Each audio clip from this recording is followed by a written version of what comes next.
Hi there folks, Ros from Books from My Bookshelf here, and today I've decided to do something a little different from the norm.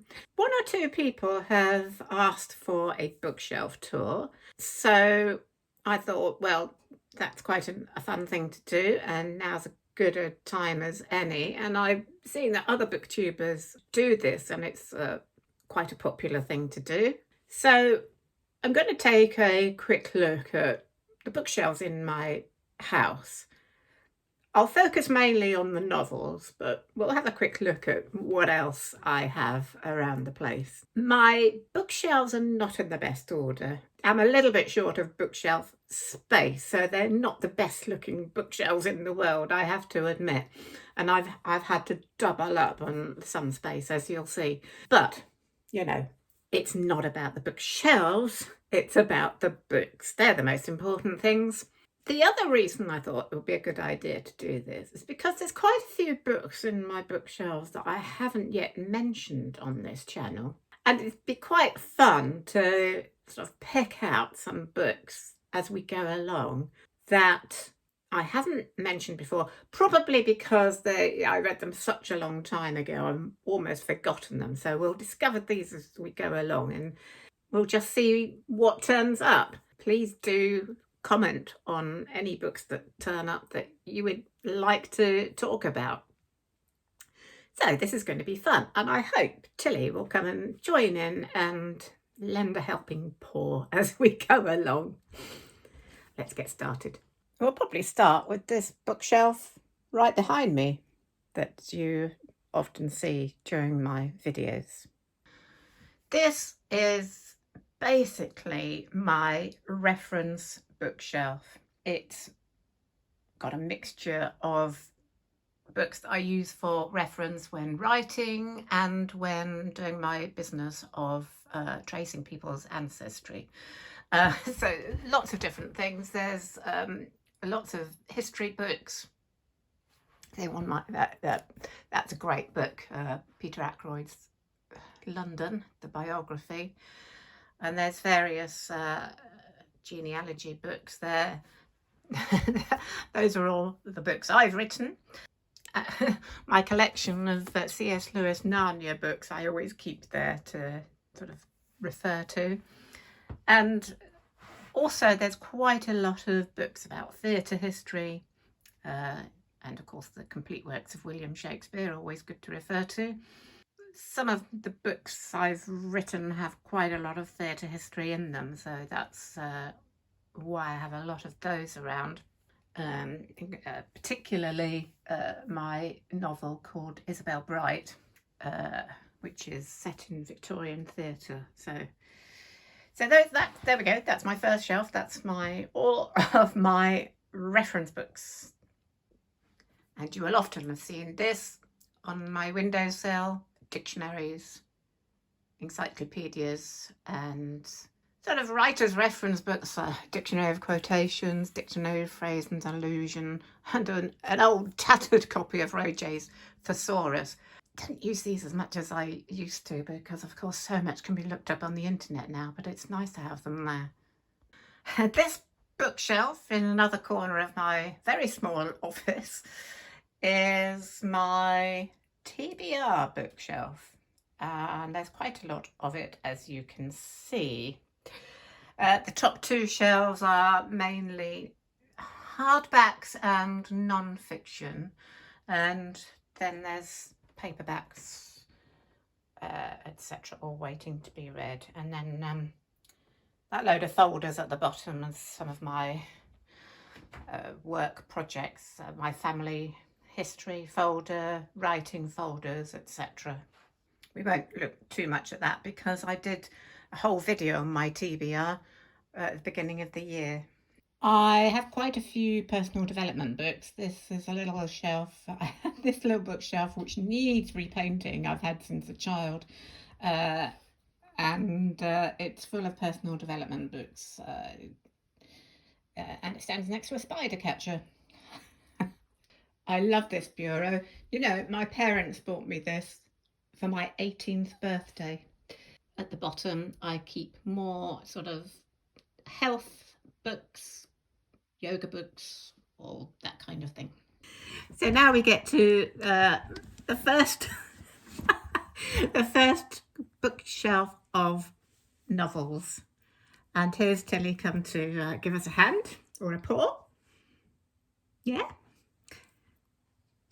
I keep all my books in alphabetical order by author, so I always know where I can find any book that I want. Having fun back there. So right behind me we start with Peter Ackroyd book, actually, a book about Oscar Wilde, The Last Testament of Oscar Wilde. And then we go on to Douglas Adams, etc., Austen. So let's just go along here properly. So this first lot of bookshelves, as you can see, goes right across my landing. Let's have a look, see what we can find. One writer I haven't talked about is, I've only got one copy of his. It's Arnold Bennett, The Old Wives' Tale. I read this quite some time ago.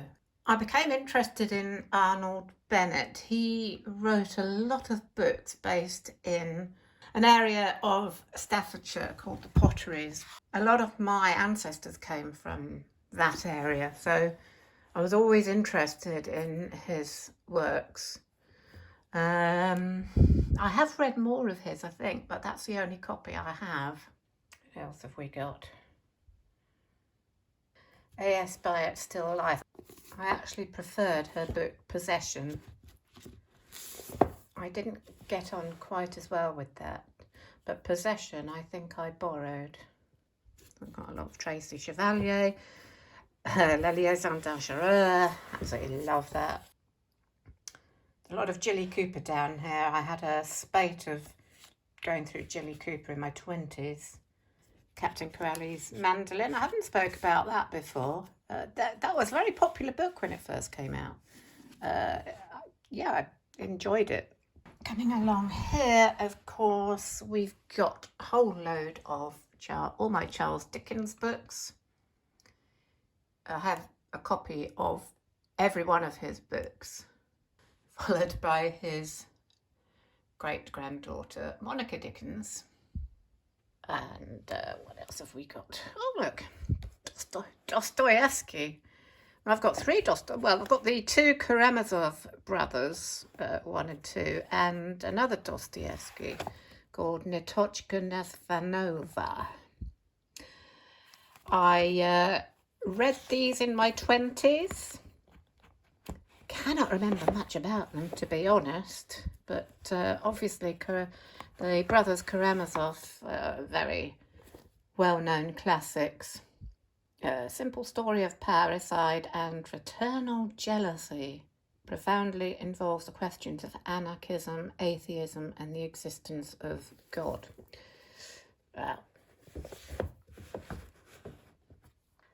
We've got a lot of Daphne du Maurier there, and she'll be coming up soon on my A to Z of authors.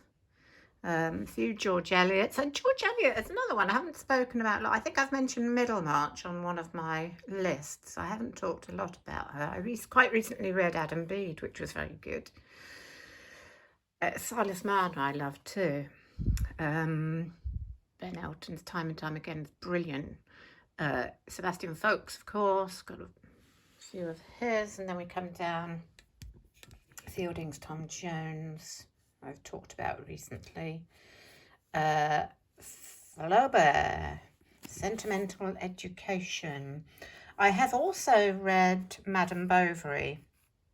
Again, probably one that I borrowed some time ago. Sentimental Education is later than Madame Bovary. A story of a young man's romantic attachment to an older woman. I remember Madame Bovary more than that. There is, although that's supposed to be kind of a more mature work, as it says on the back, there's something about Madame Bovary that kind of sticks more in the mind. It's very tragic. a few E.M. Forsters. I've talked about A Room with a View quite a lot, but there's also the brilliant Howard's End. And I loved the film of that with Emma Thompson. And that's a passage. That's an old copy of A Passage to India there. And also Where Angels Fear to Tread. What's that? A nice little copy of whatever. Oh, I know. That's Mrs. Gaskell's Cranford. Isn't that a lovely little copy? It's really sweet. I love these old red-backed, some of these really highly decorated red-backed old hardbacks. And Cranford's a very real fun little novel by the famous Mrs. Elizabeth Gaskell. So this is the third bookshelf along here, and we've got here a lot of Winston Graham's, a lot of the Poldark books and some of his others. Particularly one of my favourites was The Walking Stick. He's a very prolific writer who was, I really love his work. The Grove of Eagles is another historical one. And then of course we've got a lot of Philippa Gregory along here. There are a lot of her Tudor books and others. Her first one that I read in my 20s, Wideacre, and then the more recent ones, right next to the more recent ones, the Dark Tides trilogy. And then we've got a few Thomas Hardys. Of course, Jude the Obscure, quite a nice little copy. Don't read that when you're depressed. Under the Greenwood Tree, that's a nice little one too. And then we've got quite a few Joan Harris. I'm quite a fan of Joan Harris. I absolutely love the one I read last year, The Gentlemen and Players. I really like that. Another of my favourites is The Lollipop Shoes. Patricia Highsmith. I haven't talked much about her before, and she's a brilliant thriller writer. Victoria Hislop. People in the UK will know her as the wife of Ian Hislop. And she's a really good writer. The Island is a very interesting book about an island where lepers were sent to live in isolation. And we got from school, we've got Homer's Odyssey and Homer's The Iliad. Down here, what have we got? We've got a few Nick Hornbys. Oh, and Elizabeth Jane Howard, I absolutely love her writing. We've got her, The Light Years Quartet. It's actually, she wrote a fifth one, which wasn't quite as good. I always think of them as the quartet rather than the fifth one. But she did write several other books, such as Falling. But she's such a good writer. And then a few Susan Howard, another brilliant writer. These Glittering Images, one of her brilliant books set around religious communities, cathedrals, etc. A Question of Integrity. And of course her historical novel, Penmarrick, also really brilliant. We've got a John Irving, Ishiguro's Never Let Me Go, it's brilliant. And then we just begin with Henry James, The Ambassadors. I really like Henry James. We're going to see more of him downstairs. That's the end of the books up here. And if you've seen anything that you want to comment on, please do so. Behind me now is the next... thank you, Tilly. Hello. Next to me now is my downstairs bookshelf of novels. And this is where... Do you mind? I'm sitting on the floor. You find it very odd. This is where I have had to double up, because if you look closely, you will see that I have arranged these books with a whole line of books behind because I'm short of bookshelf space.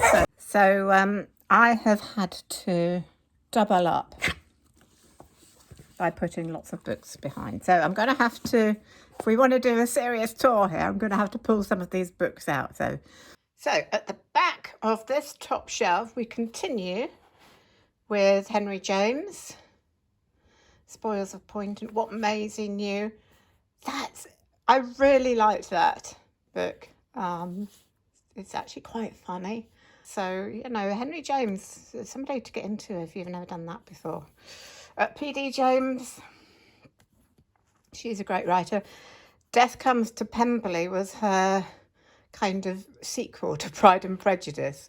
It's probably not her best novel, but it was quite good fun. What have we got along here? Oh, Douglas Kennedy. Douglas Kennedy. I don't know why I haven't talked about Douglas Kennedy so much, but look how many of his I have here. He's one of the best thriller writers I've come across. Those are books that I find extremely difficult to put down. If you've never come across Douglas Kennedy and you like thrillers, and I highly, highly recommend his works. Let's go along. We've got the we got my one, Stephen King, which I read last year. The Historian, it's quite dark and gothic. I've got two of hers, actually, The Swan Thieves as well. I think that, do you know what? I'm not even sure I've read that yet. I might have to go into my TBR at some point. What else have we got? We have got a couple of D.H. Lawrence, Women in Love and the Virgin and the Gypsy, and Ursula Le Guin, The Left Hand of Darkness. Oh, excellent sci-fi. Right, let's get the other books back on here. Right, they're back. Along here, we now have a few things. David Lodge, Nora Lofts, good historical novels. C.S. Lewis, Out of the Silent Planet.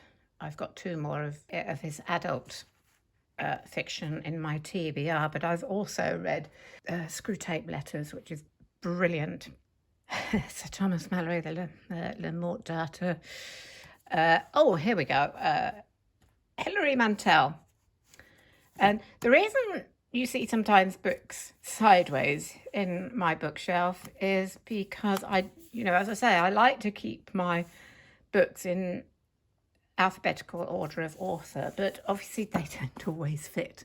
And I bought the big hardback copy of Bring Up the Bodies because I was so desperate to read it before the paperback came out. Hilary Mantel's Wolf Hall, absolutely brilliant. I just took a while to get into because she had a very specific style of writing, but they are brilliant, and I am enjoying the recent television dramatisation of the final one, which I'm kind of not looking forward to the end, and I haven't brought myself round to buying the book yet, but I probably will do at some point. Got a couple of Ian McEwan's here. Atonement, of course. On Chesil Beach, I didn't enjoy that so much as some of his other books. My all tattered, much read copy of Gone with the Wind. Santa Montefiore, she's quite a good writer. John Mortimer, and then a lot of Kate Morton's. I like Kate Morton. She kind of, I would put her in the same sort of category as the books that I write. So very much sort of dual or multi-timeline family history type themes. And they're good reads. They're really good reads. Oh, and then Kate Moss, another really good writer, The City of Tears and The Winter Ghosts I've got there. Now down to the second shelf, and continuing with Kate Moss, we've got the excellent Labyrinth there. If you like medieval history, then I highly recommend her books. Medieval French history, I should say. A lot of them are set in France during the medieval period. Got The Time Traveller's Wife there by Orfrey Niffenegger. Graham Norton, probably not so well known in America or outside the UK, but he's one of our national treasures. He's a presenter, comedian, just one of those all-rounders that does all kinds of things on television. And in the last few years, he's taken to writing novels. And I tell you what, he's an excellent writer. They're set in Ireland. He's Irish, and they are mostly set in Ireland. They are brilliant. He's got such an insight into human psychology. Edna O'Brien, she was a good writer. This one I reviewed very recently, Shadow Play, excellent book about Bram Stoker, the writer of Dracula. Richard Osman, great fun. Thursday Murder Club.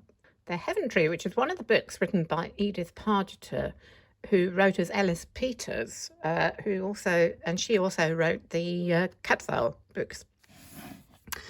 And then we've got Mervyn Peake's Titus Groan and Gormenghast. There is a third one, which for some reason I don't have. I'm not absolutely sure why. I wouldn't mind getting a copy, but I absolutely loved these books. Titus Groan, weird, gothic fantasy. It's just so imaginative and quite dark too. There's a couple of the Ellis Peters Cadfael books, which are good fun. There's my Rosamund Pilcher books. And she has, I think a lot of my subscribers love Winter Solstice, one of the favourites. I've had a lot of people talk about that book. They're just such lovely feel-good books, Rosamund Pilcher's books. There's the Shell Seekers as well. Got a couple of Jean Pleiades. I think she was one of the first historical novels I read. And I really enjoyed that. The Plantagenet Period and The Princess of Cell. I read so long ago. Here we have the Philip Pullman, his Dark Materials trilogy, which I went through like a knife through butter when they came out. Absolutely loved them. But he's also written some other books. Now, while these books, he says, were not written specifically for children, although they were put into that category by his publishers, these books, which are a series called the Sally Lockwood series, are mystery sort of crime novels for more aimed at children, but still fun to read as an adult. Here we've got Ruth Rendell. She's another really good mystery crime writer. A few Lucinda Rileys. We've got my growing collection of Harry Potters, which I'm going through bit by bit. I think I've got the next one in my TBR. Edward Rutherford's London, the novel, an excellent read. I just loved that. That is the history of London in novel form. I highly recommend it.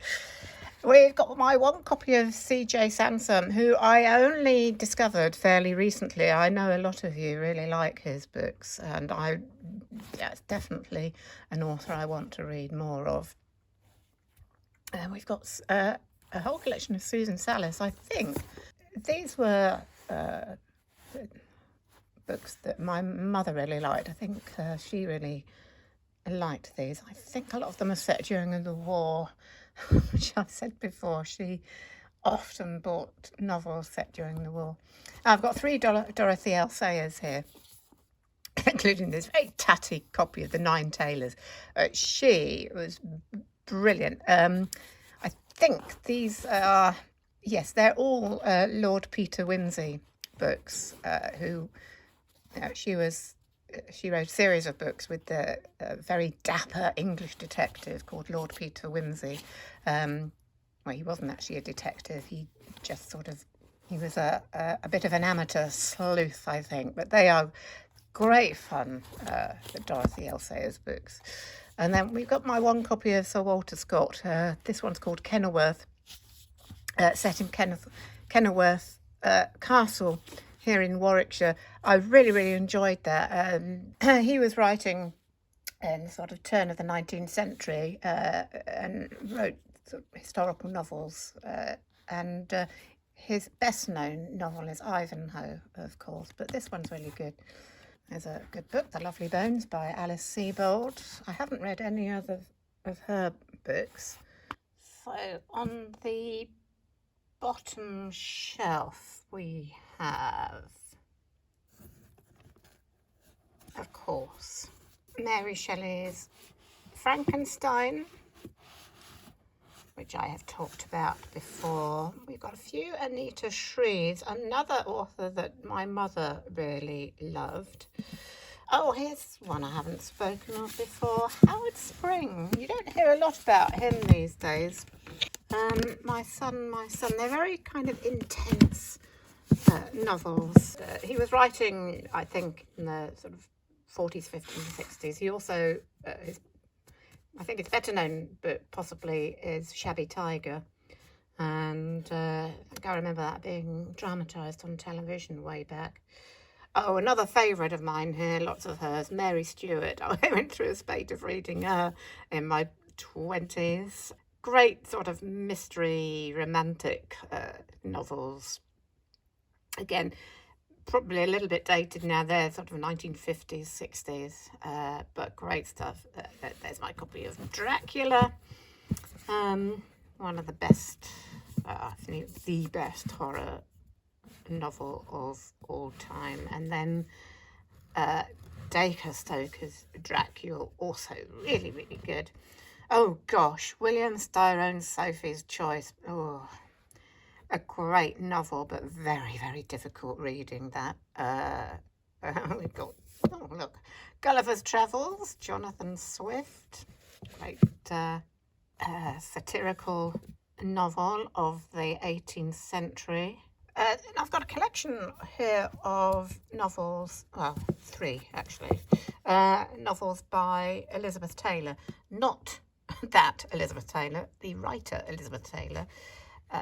In a Summer Season, that's quite a nice book. Writing, I think, in the sort of 1960s, books about marriage, relationships, etc.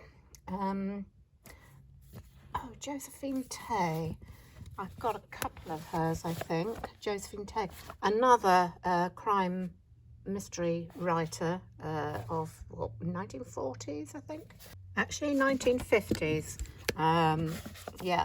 And in the front lineup here, we have another Josephine Tay. And this little fella is William Makepeace Thackeray, The Newcomes.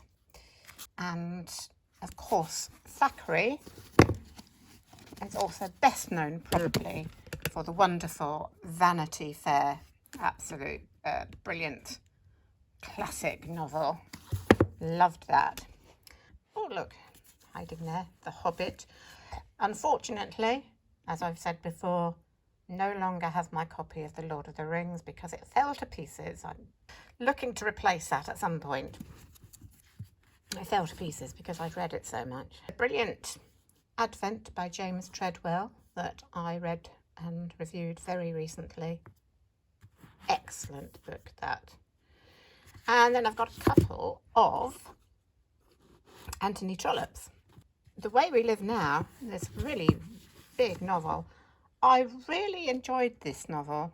It's very much a satire on the immorality of society, politics and financial world. It's a great read. And then along here, all of these are Joanna Trollope. I went through a whole, I think like a lot of people, Joanna Trollope was extremely popular at one point, and I went through her books. There's a whole load of them there. I just went through them in my 30s, one after the other. Just they were great reads. Just I think just about people that you recognise. They're sort of very much families, relationships, but just really, really well written, relatable books. And in case you're wondering, yes, she is related to Anthony Trollope. I believe she is his 5 times great niece, something like that. Oh, there you are, Tilly. Hello. If you're wondering why Tilly looks a little bit damp, there is a story. She's sulking a bit. She will bite things coming through the letterbox. Usually I put a gate across, but because I'd been coming and going, I'd forgotten about the gate. And it just so happened that my delivery of the environmentally friendly laundry detergent that I get on subscription came through the letterbox.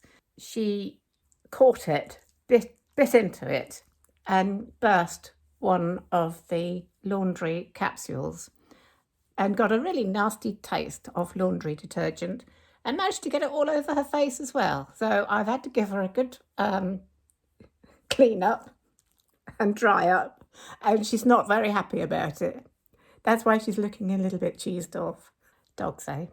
So, on to the next one. Maybe let's just have a look at something here. I don't know if you've ever wondered about these heads that you sometimes see behind me when I'm doing my book reviews.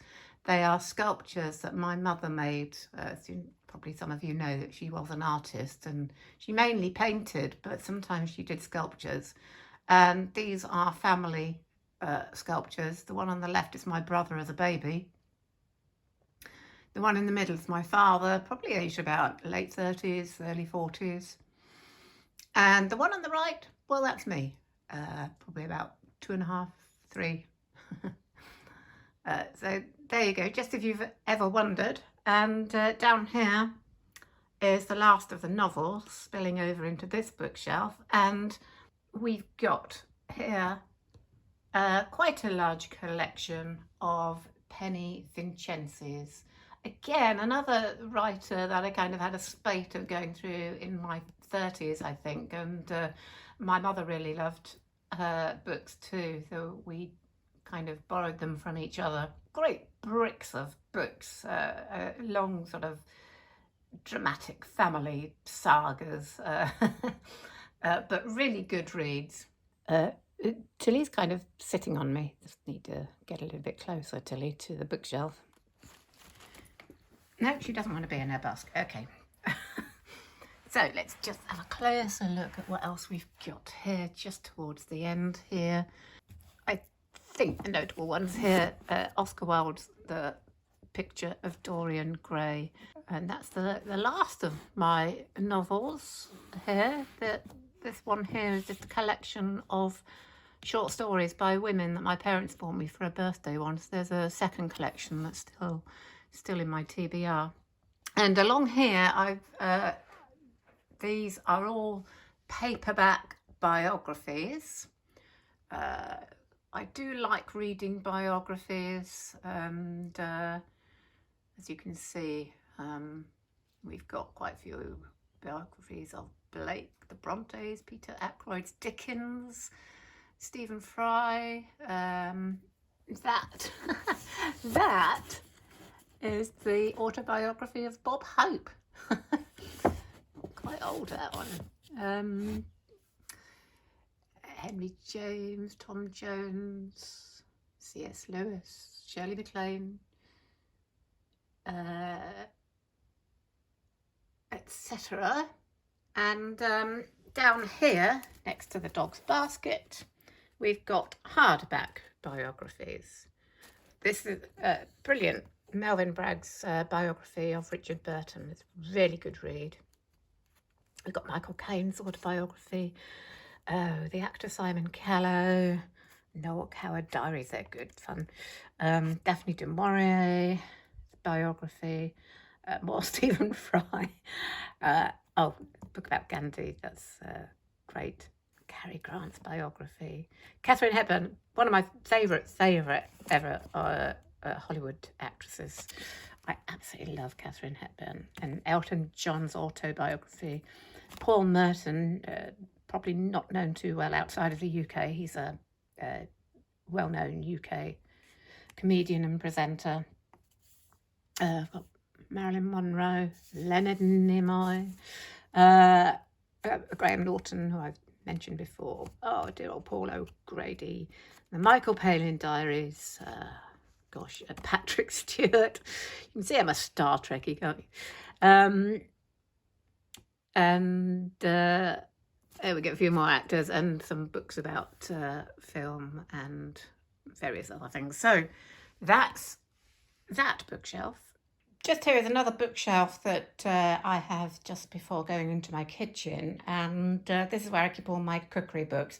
I love cooking, and during lockdown I also got more into baking as well. So it's something I do at the weekend. It's kind of almost, cooking and baking is like a kind of hobby to me that I do at the weekend, because it's not the same as all the sort of more cerebral work that I do during the week. So it's a great relaxing thing for me. So here are all my cookery books. Some of them are modern and up to date. I bought an air fryer recently, so I've got a book on that. And some of them are quite retro. My parents used to do a lot of dinner parties in the 70s, as you did then. And my mother, she subscribed to Carrier's Kitchen, Supercook, and these ones are Cordon Bleu. All the others are in my garage of those, but I love to use those occasionally just for a bit of retro cookery.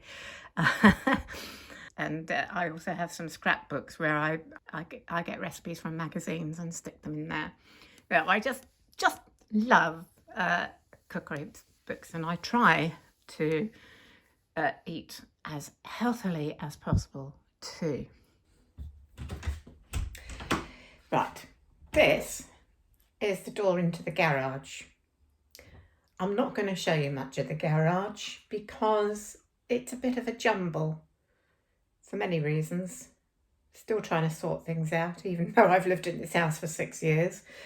But I will just try and show you a couple of the bookshelves without showing too much of the mess. So as you can see, this bookshelf is a little bit of a jumble. There is some order to it though.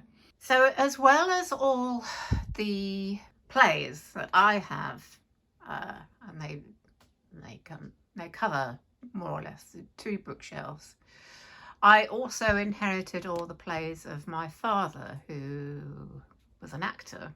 I inherited all my parents' books because after my dad died, my mother moved in with me 2 years later, so I've ended up inheriting everything. And further down, I've got an old puppet that a friend of mine made for my mother many years ago. That's supposed to be, I think, Joe Grimaldi, the famous clown.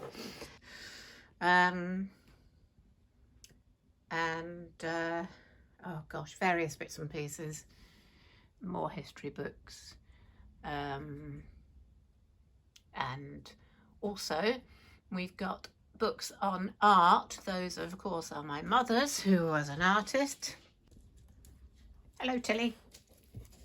This is another big jumble. Look at this. You don't have to if you don't want to. So I've tried to put these more in some order. There's a load of travel books that I've collected over the years, because I like to visit places in the UK. I love this country. I love visiting all places. There are some books on flowers and gardens my mother liked, and